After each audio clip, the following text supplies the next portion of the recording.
Everyone, আবার চলে এসেছি নতুন একটা ভিডিও নিয়ে। গিয়েছিলাম ডোনাদির রিসেপশনে। সেখানে গিয়ে কি করলাম চলো তোমাদের সাথে শেয়ার করি।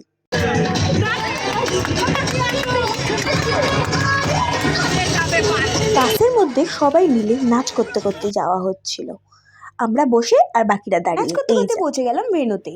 সেখানে গিয়ে প্রথমেই ডোনাদির সঙ্গে আমরা দেখা করে নিলাম। ডোনাদিকে তো খুবই সুন্দর লাগছিল, সৌরভদাকেও খুব সুন্দর লাগছিল। সেখানে গিয়ে ছবি তোলার পর চলে গেলাম স্টার্টার কাউন্টারে।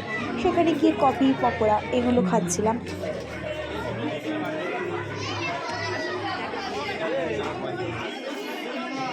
এখানে এত ভিড় খুঁজে পাচ্ছিলাম না আর কি খাবো, তাই জন্য ফার্স্টে দেখলাম আইসক্রিমের কাউন্টার ছিল, সেটাকে পেরিয়ে আবার চলে গেলাম অন্য একটা কাউন্টারে। দেখি ও মা ফুচকা আছে, তাই জন্য এখানেই দাঁড়িয়ে পড়লাম। ফুচকা খাওয়ার পর সোজা চলে আসলাম এই মকটেল কাউন্টারটায়। দেখছিলাম কিভাবে বানানো হচ্ছে মকটেলগুলো। তারপরে ব্যাস আমিও একটা নিয়ে নিলাম মকটেল, সেটাই এনজয় করছিলাম। মকটেল খাওয়ার পর চলে গেলাম ডিনার করতে। দেখো কত সুন্দর সুন্দর মেনু হয়েছিল। আর তারপর বসে পড়েছি আমরা সবাই মিলে, এখানে গল্প করছিলাম আর খাচ্ছিলাম। ফার্স্টেই পড়ে গেছে ফিশ বাটার ফ্রাই, তার সাথে কাসুন্দি আর স্যালাড।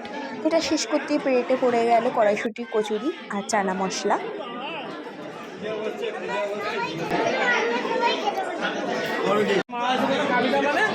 খেয়ে নে ওটাকে।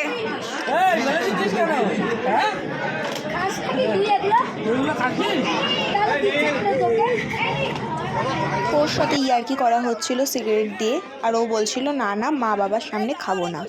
এটা নিয়েই আমাদের খুব হাসাহাসি শুরু হয়ে গেছে। আর ও কোশ্চেন করছে, ও খায় তো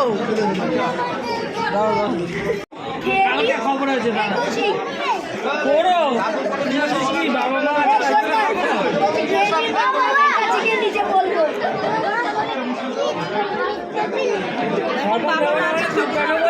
বাবা মা খাবে, বাবা মার সামনে এসে বলে খাবো না।